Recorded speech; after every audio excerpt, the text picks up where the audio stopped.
Memoirs of Sherlock Holmes by Sir Arthur Conan Doyle. Adventure 4. The Gloria Scott. "I have some papers here," said my friend Sherlock Holmes, as we sat one winter's night on either side of the fire, "which I really think, Watson, that it would be worth your while to glance over.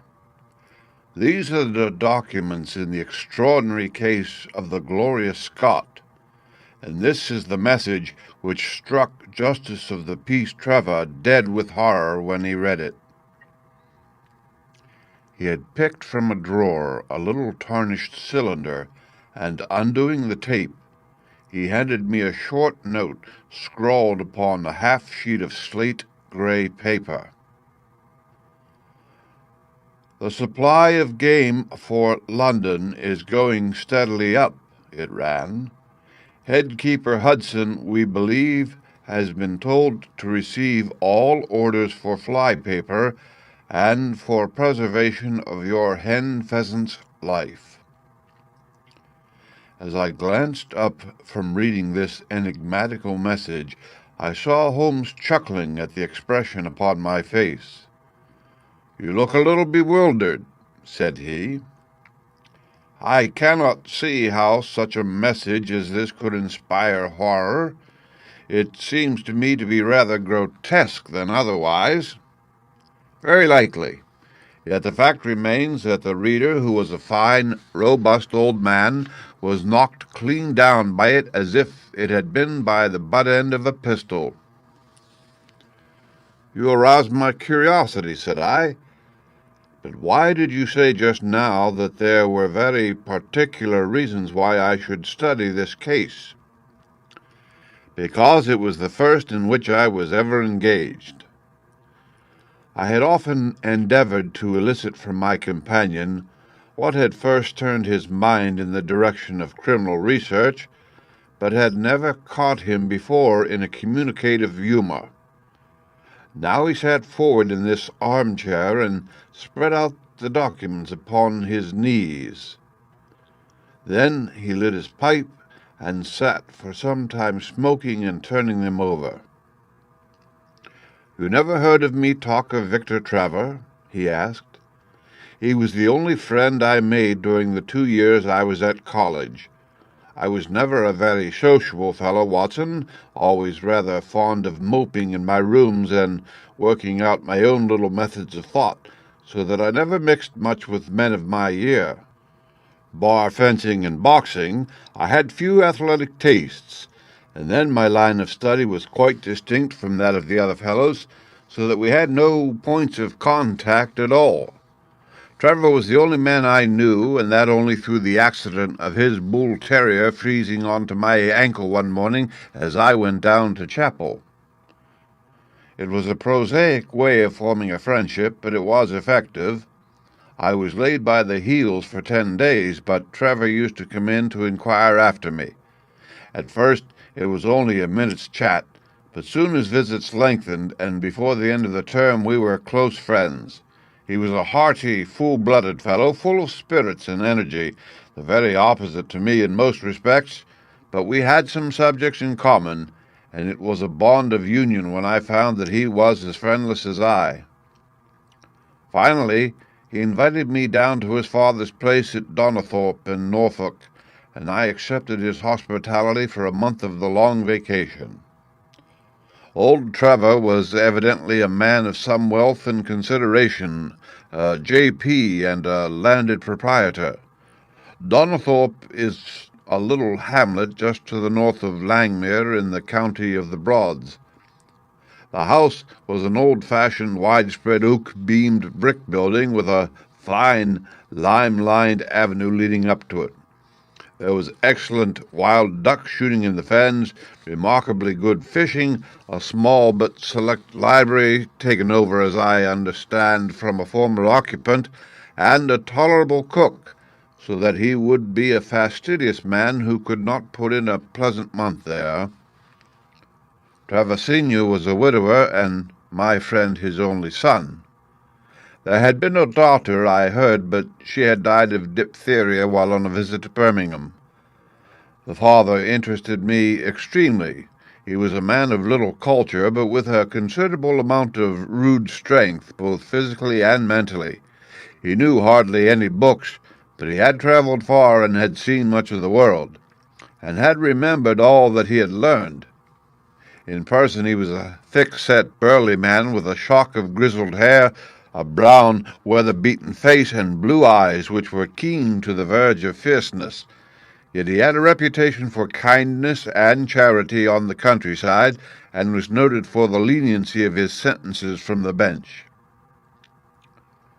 One evening, shortly after my arrival, we were sitting over a glass of port after dinner, when young Trevor began to talk about those habits of observation and inference which I had already formed into a system, although I had not yet appreciated the part which they were to play in my life.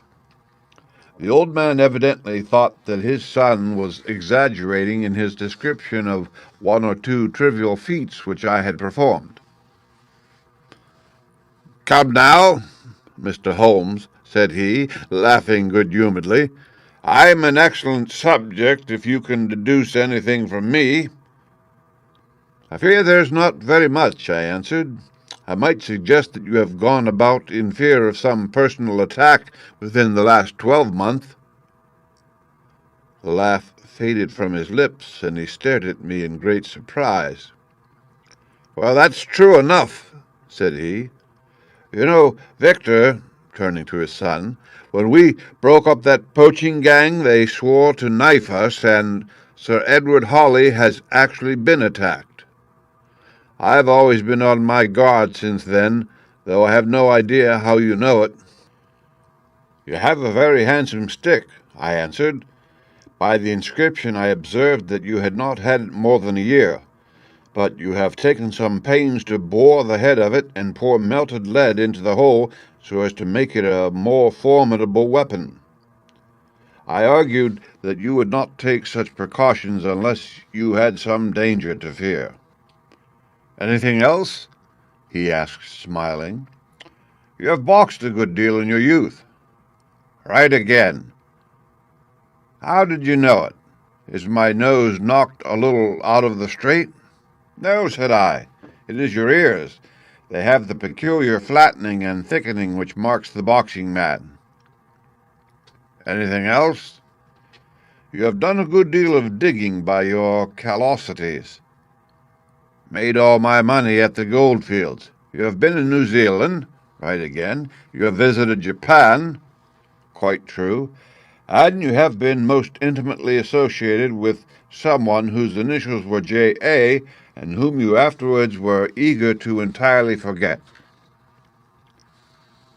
Mr. Trevor stood slowly up, fixed his large blue eyes upon me with a strange, wild stare, and then pitched forward with his face among the nutshells which strewed the cloth in a dead faint. You can imagine, Watson, how shocked both his son and I were. His attack did not last long, however, for when we undid his collar and sprinkled the water from one of the finger-glasses over his face, he gave a gasp or two and sat up. "Ah, boys," said he, forcing a smile, "I hope I haven't frightened you. As strong as I look, there is a weak place in my heart, and it does not take much to knock me over. I don't know how you manage this, Mr. Holmes, but it seems to me that all the detectives of fact and of fancy would be children in your hands. That's your line of life, sir, and you may take the word of a man who has seen something of the world." And that recommendation, with the exaggerated estimate of my ability with which he prefaced it, was, if you will believe me, Watson, the very first thing which ever made me feel that a profession might be made out of what had up to that time been the merest hobby. At the moment, however, I was too much concerned at the sudden illness of my host to think of anything else. "I hope that I have said nothing to pain you," said I. "Well, you certainly touched upon rather a tender point. Might I ask how you know and how much you know?" He spoke now in a half-jesting fashion, but a look of terror still lurked at the back of his eyes. "It is simplicity itself," said I. "When you bared your arm to draw that fish into the boat, I saw that J.A. had been tattooed in the bend of the elbow. The letters were still legible, but it was perfectly clear from their blurred appearance and from the staining of the skin round them that efforts had been made to obliterate them. It was obvious then that those initials had once been very familiar to you and that you had afterwards wished to forget them." "What an eye you have!" he cried with a sigh of relief. "It is just as you say, but we won't talk of it. Of all ghosts, the ghosts of our old lovers are the worst. Come into the billiard-room and have a quiet cigar." From that day, amid all cordiality, there was always a touch of suspicion in Mr. Trevel's manner towards me. Even his son remarked it. "You've given the governor such a turn," said he, "that he'll never be sure again of what you know and what you don't know." He did not mean to show it, I am sure, but it was so strongly in his mind that it peeped out at every action. At last I became so convinced that I was causing him uneasiness that I drew my visit to a close. On the very day, however, before I left, an incident occurred which proved in the sequel to be of importance. We were sitting out upon the lawn on garden chairs, the three of us, basking in the sun and admiring the view across the Broads, when a maid came out to say that there was a man at the door who wanted to see Mr. Trevor. "What is his name?" asked my host. "He would not give any. What does he want, then?" "He says that you know him and that he only wants a moment's conversation." "Show him round here." An instant afterwards there appeared a little wizened fellow with a cringing manner and a shambling style of walking. He wore an open jacket with a splotch of tar on the sleeve, a red and black check shirt, dungaree trousers, and heavy boots badly worn. His face was thin and brown and crafty, with a perpetual smile upon it, which showed an irregular line of yellow teeth, and his crinkled hands were half-closed in a way that is distinctive of sailors. As he came slouching across the lawn, I heard Mr. Trevor make a sort of hiccuping noise in his throat, and jumping out of his chair, he ran into the house.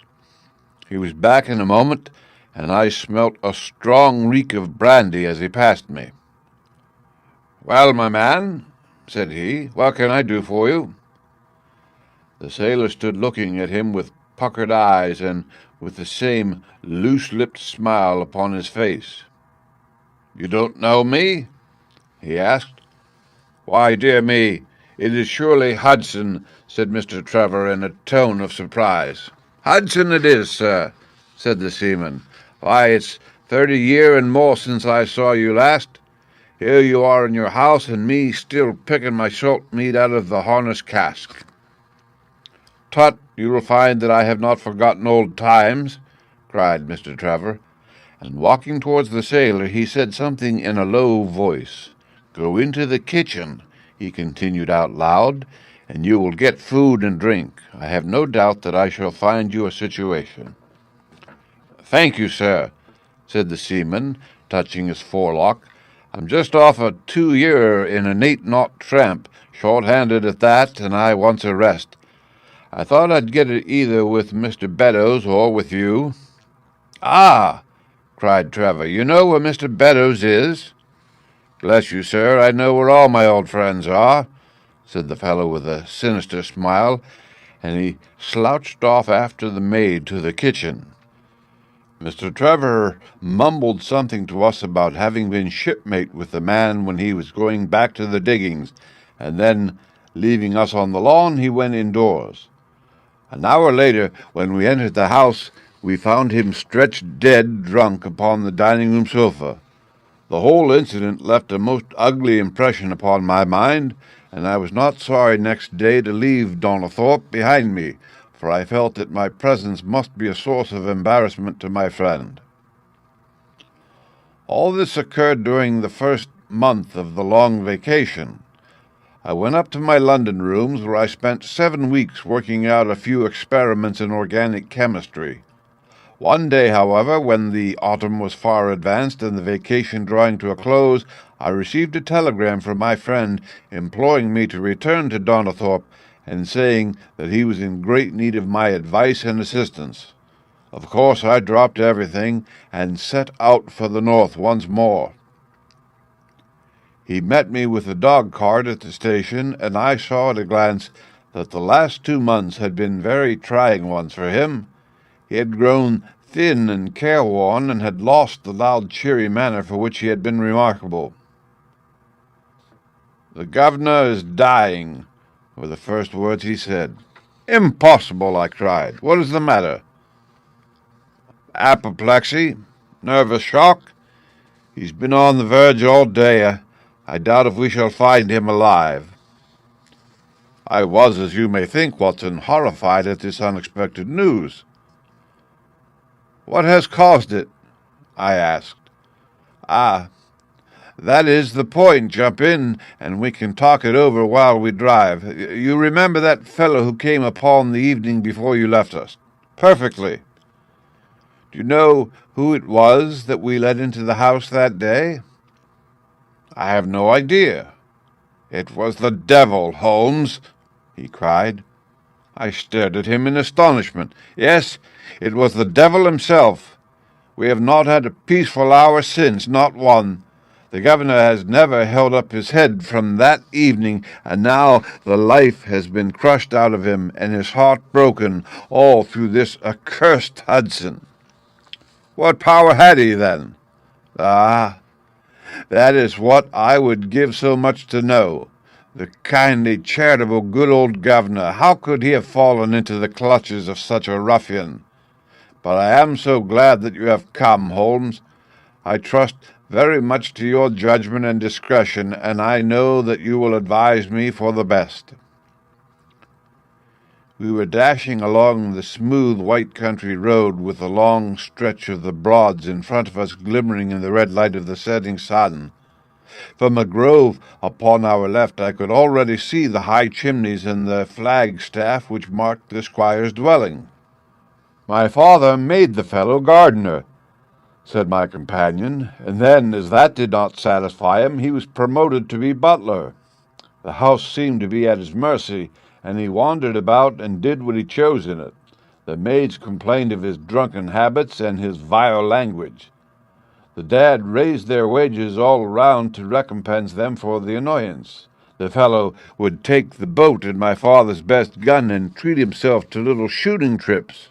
And all this with such a sneering and leering, insolent face that I would have knocked him down 20 times over if he had been a man of my own age. I tell you, Holmes, I have had to keep a tight hold upon myself all this time, and now I am asking myself whether, if I had let myself go a little more, I might not have been a wiser man."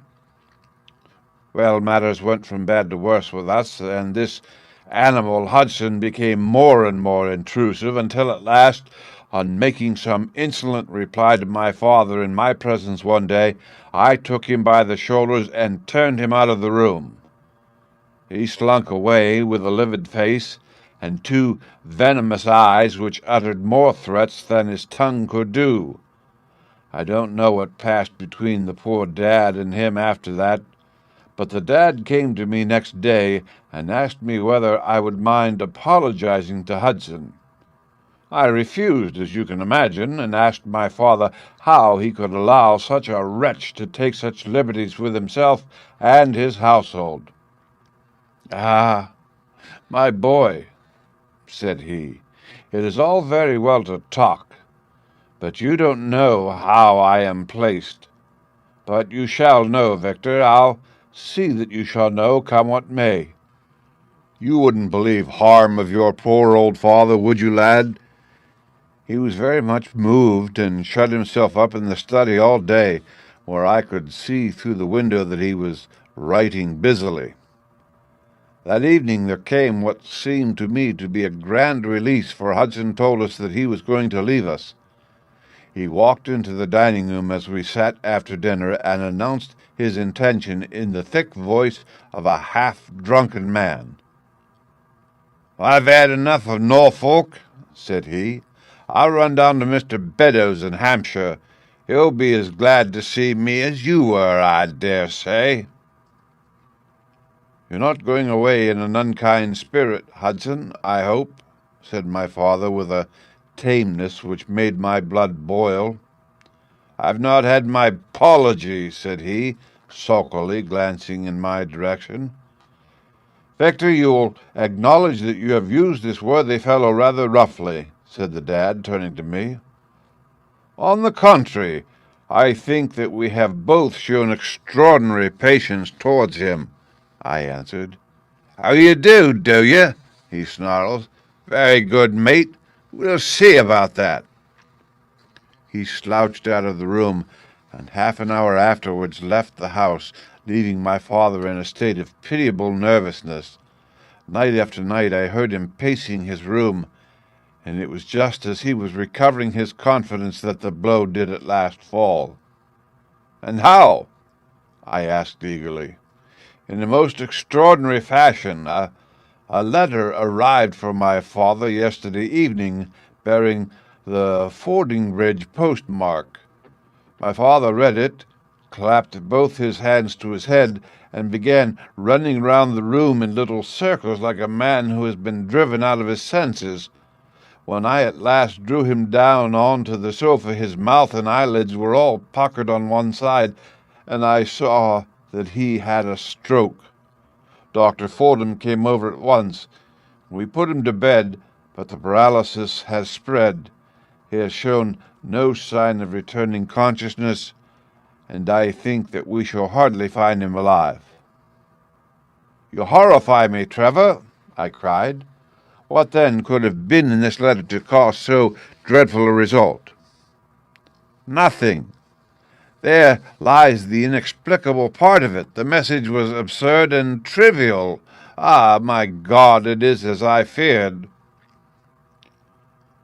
As he spoke, we came round the curve of the avenue and saw in the fading light that every blind in the house had been drawn down.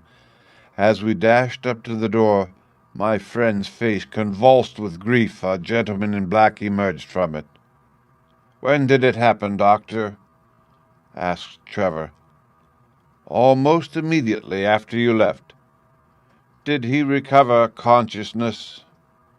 "For an instant, before the end." "Any message for me?" "Only that the papers were in the back drawer of the Japanese cabinet." My friend descended with the doctor to the chamber of death, while I remained in the study, turning the whole matter over and over in my head, and feeling as sombre as ever I had done in my life. What was the past of this Trevor, pugilist, traveller, and gold-digger, and how had he placed himself in the power of this acid-faced seaman? Why, too, should he faint at an allusion to the half-effaced initials upon his arm, and die of fright when he had a letter from Fordingham? Then I remembered that Fordingham was in Hampshire, and that this Mr. Beddoes, whom the seaman had gone to visit and presumably to blackmail, had also been mentioned as living in Hampshire. The letter, then, might either come from Hudson the seaman, saying that he had betrayed the guilty secret which appeared to exist, or it might come from Beddoes, warning an old confederate that such a betrayal was imminent. So far it seemed clear enough. But then, how could this letter be trivial and grotesque as described by the son? He must have misread it. If so, it must have been one of those ingenious secret codes which mean one thing while they seem to mean another. I must see this letter. If there were a hidden meaning in it, I was confident that I could pluck it forth.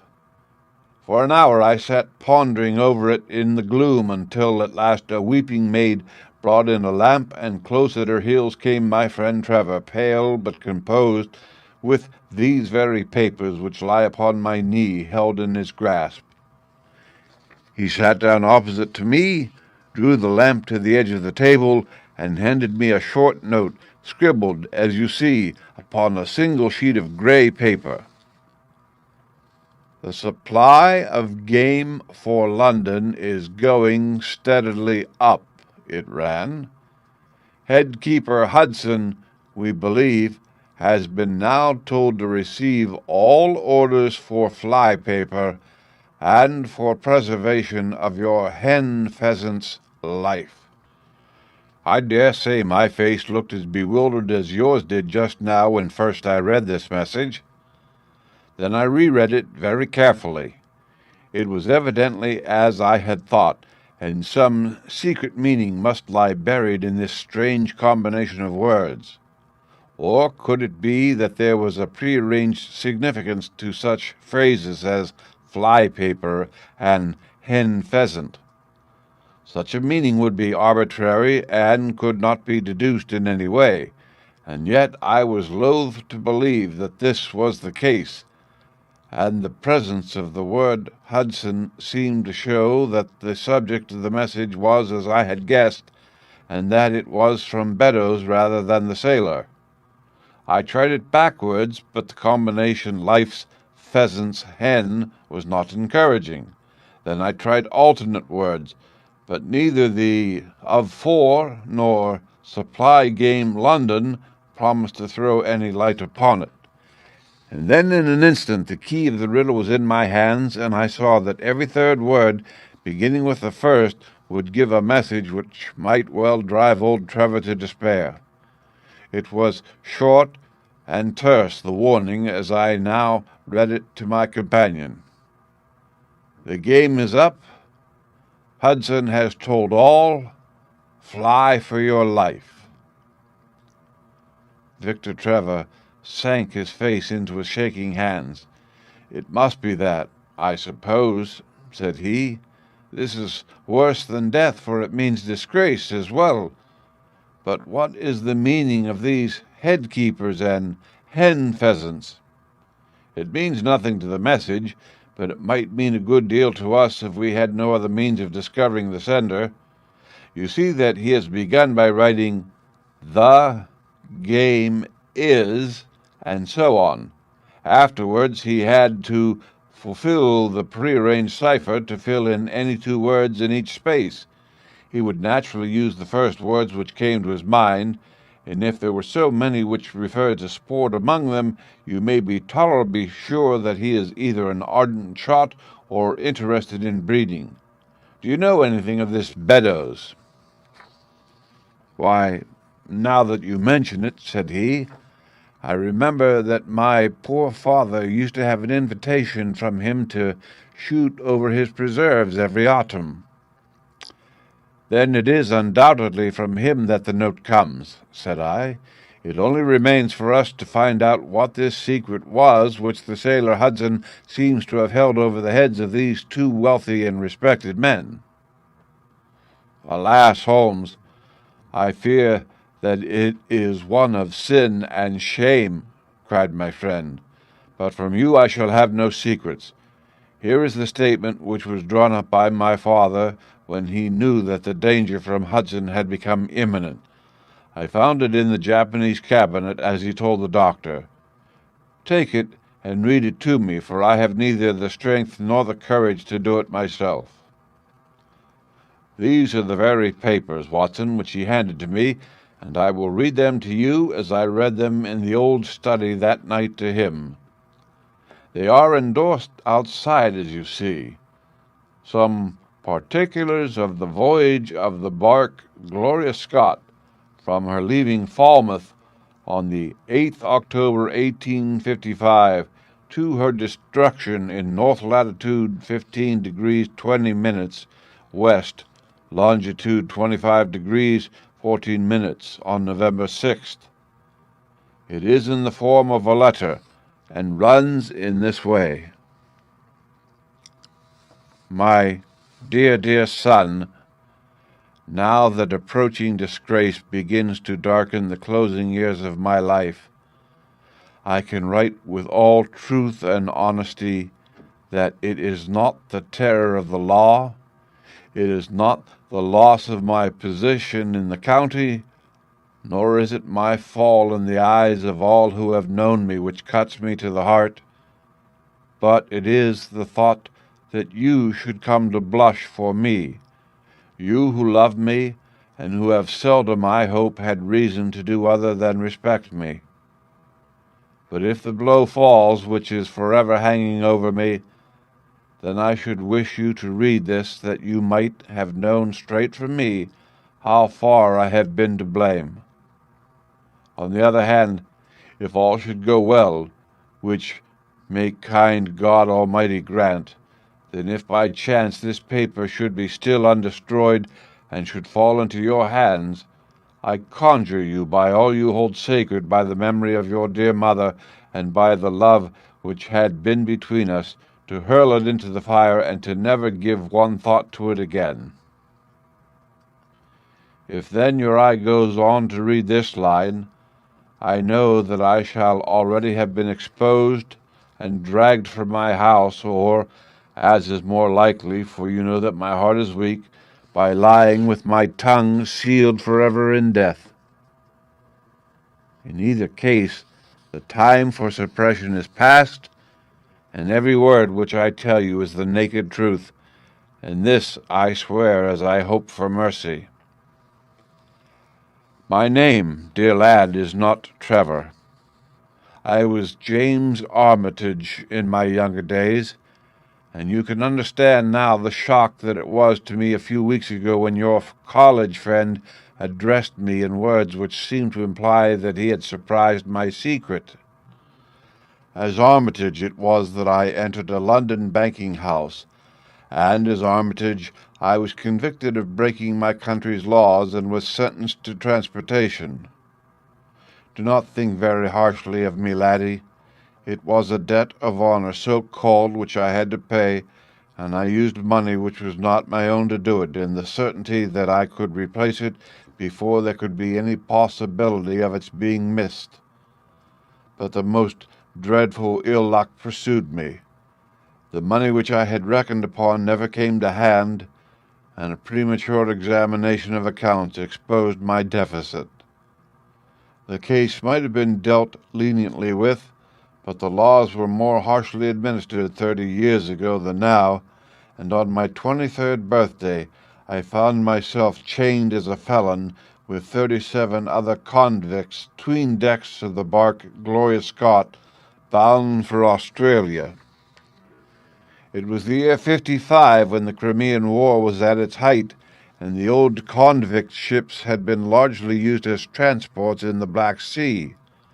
The government was compelled, therefore, to use smaller and less suitable vessels for sending out their prisoners. The Gloria had been in the Chinese tea trade, but she was an old-fashioned, heavy-bowed, broad-beamed craft, and the new clippers had cut her out.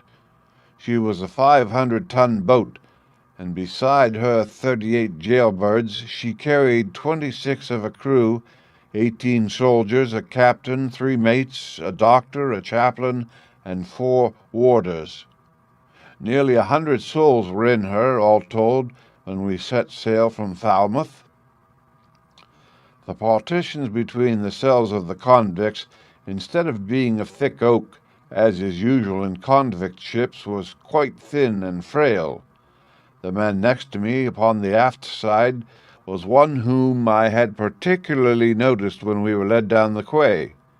He was a young man with a clear, hairless face, a long, thin nose, and rather nutcracker jaws.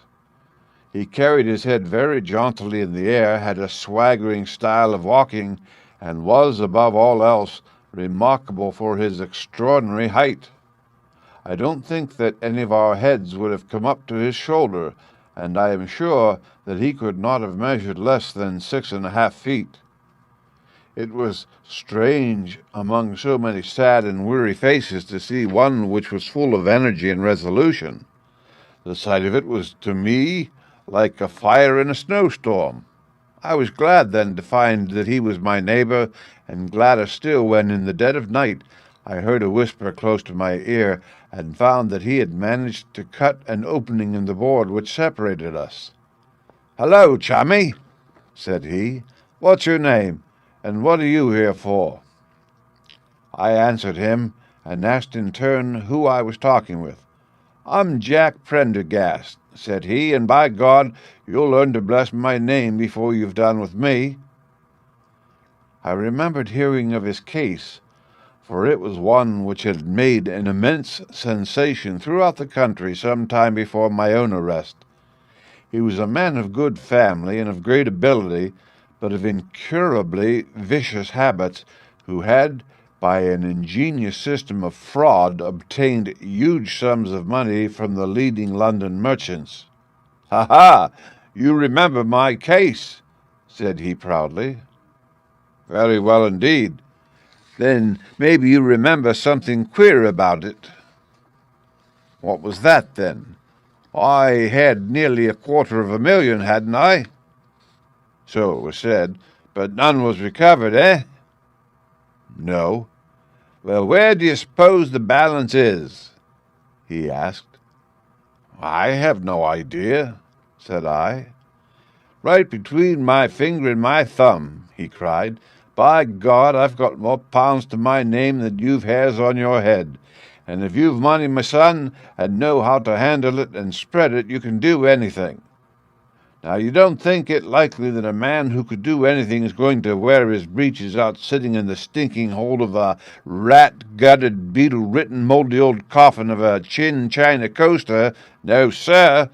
Such a man will look after himself and will look after his chums. You may lay to that. You hold on to him, and you may kiss the book that he'll haul you through." Ha ha! That was his style of talk, and at first I thought it meant nothing, but after a while, when he had tested me and sworn me in with all possible solemnity, he let me understand that there really was a plot to gain command of the vessel. A dozen of the prisoners had hatched it before they came aboard. Prendergast was the leader, and his money was the motive power. "I the partner," said he, "a rare good man, as true as a stock to a barrel. He's got the dibs, he has, and where do you think he is at the moment? Why, he's the chaplain of this ship. The chaplain, no less. Ha! He came aboard with a black coat and his papers right and money enough in his box to buy the thing right up from keel to main truck. The crew are his, body and soul. He could buy 'em at so much a gross with a cash discount, and he did it before ever they signed on. He's got two of the warders and Mirror, the second mate, and he'd get the captain himself if he thought him worth it." "What are we to do, then?" I asked. "What do you think?" said he. "We'll make the coats of some of these soldiers redder than ever the tailor did." "But they are armed," said I. "And so shall we be, my boy. There's a brace of pistols for every mother's son of us, and if we can't carry this ship with the crew at our back, it's time we were all sent to a young Mrs. boarding school. You speak to your mate upon the left tonight, and see if he is to be trusted." I did so, and found my other neighbor to be a young fellow in much the same position as myself, whose crime had been forgery. His name was Evans, but he afterwards changed it, like myself, and he is now a rich and prosperous man in the south of England. He was ready enough to join the conspiracy as the only means of saving ourselves, and before we had crossed the bay, there were only two of the prisoners who were not in the secret. One of these was of weak mind, and we did not dare to trust him, and the other was suffering from jaundice and could not be of any use to us. From the beginning, there was really nothing to prevent us from taking possession of the ship. The crew were a set of ruffians, especially picked for the job. The sham chaplain came into our cells to exhort us, carrying a black bag supposed to be full of tracts, and so often did he come that by the third day we had each stowed away at the foot of our beds a file, a brace of pistols, a pound of powder, and 20 slugs. Two of the warders were agents of Prendergast, and the second mate was his right-hand man. The captain, the two mates, two warders, Lieutenant Martin, his 18 soldiers, and the doctor were all that we had against us. Yet, safe as it was, we determined to neglect no precaution and to make our attack suddenly by night. It came, however, more quickly than we expected, and in this way. One evening, about the third week after our start, the doctor had come down to see one of the prisoners who was ill, and putting his hand down on the bottom of his bunk, he felt the outline of the pistols. If he had been silent, he might have blown the whole thing, but he was a nervous little chap, so he gave a cry of surprise and turned so pale that the man knew what was up in an instant and seized him. He was gagged before he could give the alarm and tied down upon the bed. He had unlocked the door that led to the deck, and we were through it in a rush. The 2 sentries were shot down, and so was the corporal, who came running to see what was the matter. There were 2 more soldiers at the door of the stateroom, and their muskets seemed not to be loaded, for they never fired upon us, and they were shot while trying to fix their bayonets. Then we rushed on into the captain's cabin, but as we pushed open the door, there was an explosion from within, and there he lay with his brains smeared over the chart of the Atlantic, which was pinned upon the table, while the chaplain stood with a smoking pistol in his hand at his elbow. The 2 mates had both been seized by the crew, and the whole business seemed to be settled. The stateroom was next the cabin, and we flocked in there and flopped down on the settees, all speaking together, for we were just mad with the feeling that we were free once more. There were lockers all round, and Wilson, the sham chaplain, knocked one of them in and pulled out a dozen of brown sherry.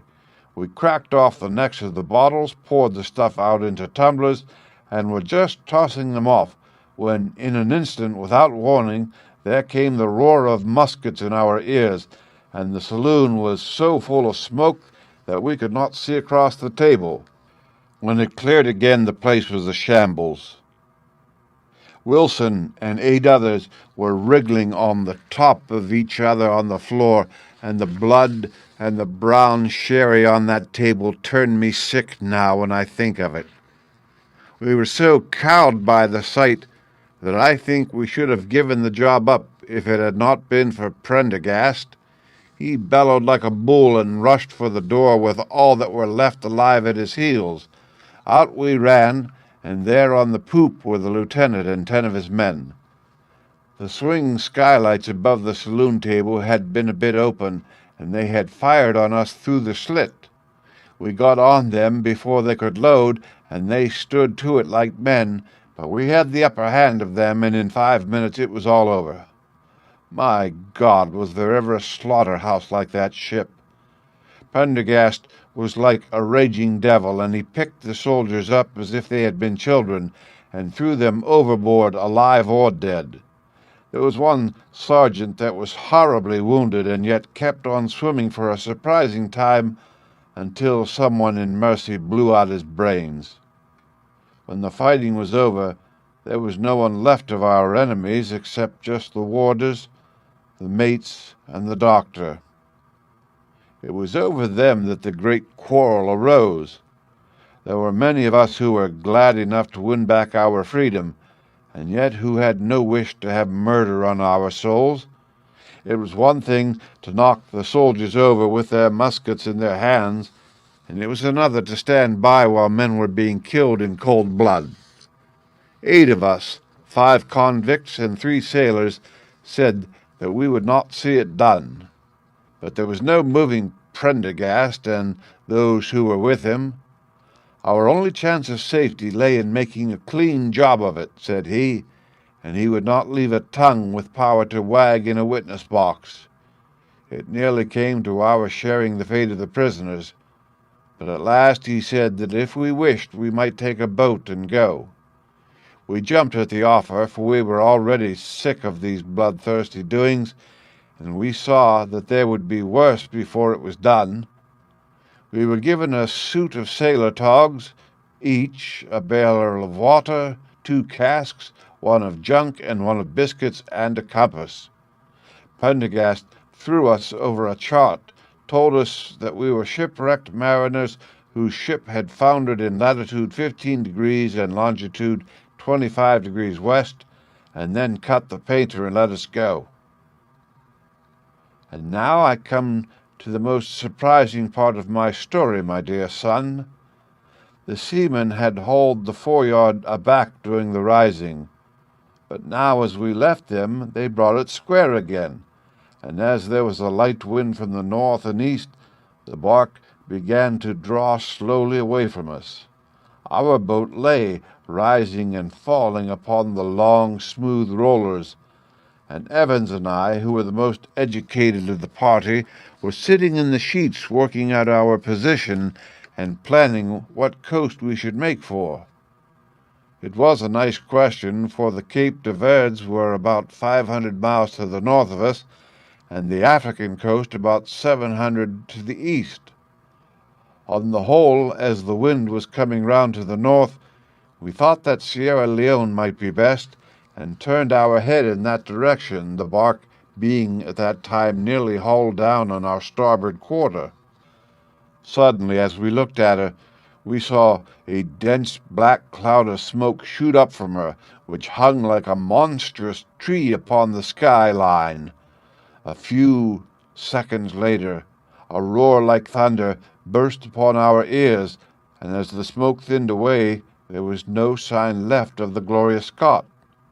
In an instant we swept the boat's head round again and pulled with all our strength for the place where the haze still trailing over the water marked the scene of the catastrophe.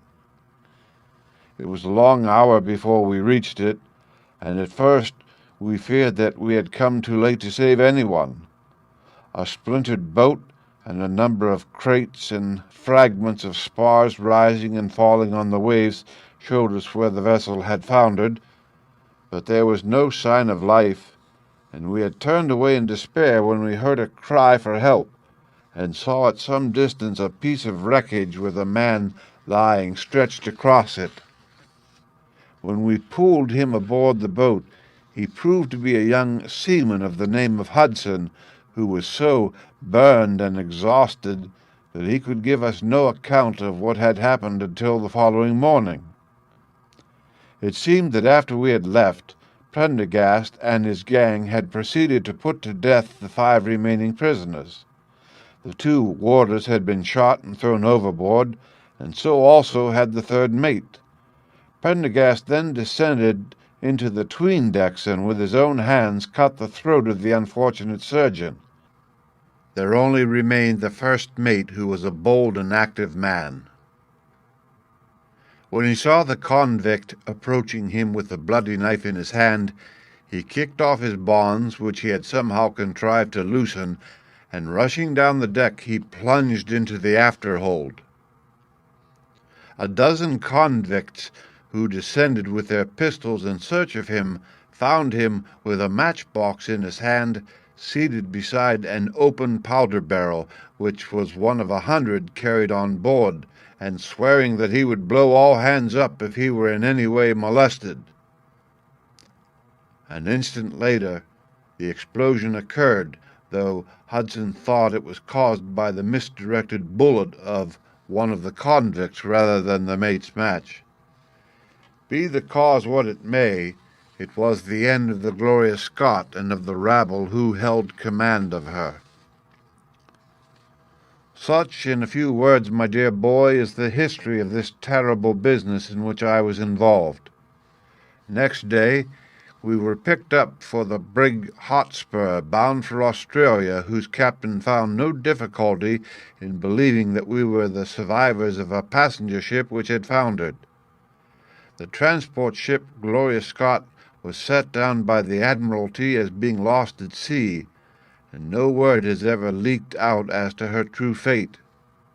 After an excellent voyage, the Hotspur landed us at Sydney, where Evans and I changed our names and made our way to the diggings, where, among the crowds who were gathered from all nations, we had no difficulty in losing our former identities. The rest I need not relate. We prospered, we travelled, we came back as rich colonials to England, and we bought country estates. For more than 20 years we have led peaceful and useful lives, and we hoped that our past was forever buried. Imagine then my feelings when, in the seaman who came to us, I recognized instantly the man who had been picked off the wreck. He had tracked us down somehow, and had set himself to live upon our fears. You will understand now how it was that I strove to keep the peace with him, and you will in some measure sympathize with me in the fears which filled me now that he has gone from me to his other victim with threats upon his tongue. Underneath is written in a hand so shaky as to be hardly legible.